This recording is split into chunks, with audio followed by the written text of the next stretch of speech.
पर है और ना ही उसका बेटा, जिसकी वजह से वो और भी ज़्यादा परेशान हो जाता है। इसके बाद उसके पास उसी अफसर का फ़ोन आता है।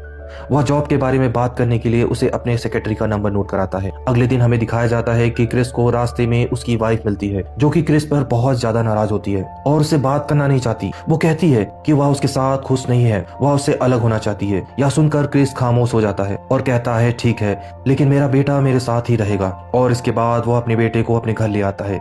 इसके बाद हमें दिखाया जाता है उसका मकान मालिक किराया लेने के लिए उसके घर आता है, क्योंकि क्रिस ने 2 महीने से किराया नहीं चुकाया होता है। क्रिस कहता है कि मुझे कुछ दिनों की और मोहलत चाहिए, मैं आपका सारा किराया चुका दूंगा। मकान मालिक उसकी बात से कन्विंस हो जाता है और उसे कुछ समय भी दे देता है और उसके बदले वो कहता है कि तुम अपने घर पर पेंट कर दो। अगले दिन जब क्रिस घर पर पेंट कर रहा होता है तो उसके दरवाजे पर पुलिस ऑफिसर आते हैं, क्योंकि उसने अपना पार्किंग बिल जमा नहीं किया होता है, जिसकी वजह से पुलिस उसे पुलिस स्टेशन ले जाती है, जहाँ पर क्रिस को अपना पार्किंग बिल भरना पड़ता है। और आज ही के दिन क्रिस का जॉब इंटरव्यू भी होता है, जिस वजह से क्रिस बिना कपड़े चेंज किए हुए वहां से भागता हुआ ऑफिस आता है, क्योंकि इसके पास बस के भी पैसे नहीं होते। अब क्रिस इंटरव्यू में अपनी बारी का वेट कर रहा होता है, तभी उसका नंबर आता है। तो वहाँ सभी अफसर उसे देखकर बहुत हैरान होते हैं, क्योंकि इंटरव्यू में पहली बार इतने गंदे कपड़े पहनकर कोई आया होता है। तब क्रिस सभी को बताता है कि वह कल रात अरेस्ट हो गया था, क्योंकि उसने अपना पार्किंग बिल जमा नहीं किया होता और वह सीधे पुलिस स्टेशन से यहाँ पर इंटरव्यू देने आया है।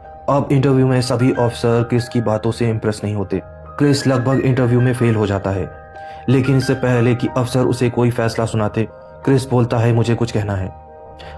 वो कहता है कि अगर मुझसे कोई सवाल पूछता है और अगर मुझे वह सवाल का जवाब नहीं आता तो मैं सीधे सीधे ना बोल देता हूँ, लेकिन एक बात की मैं शर्त जरूर लगा सकता हूँ कि मैं जानता हूँ कि जवाब कैसे ढूंढा जाता है और मैं जवाब ढूंढ के रहता हूँ।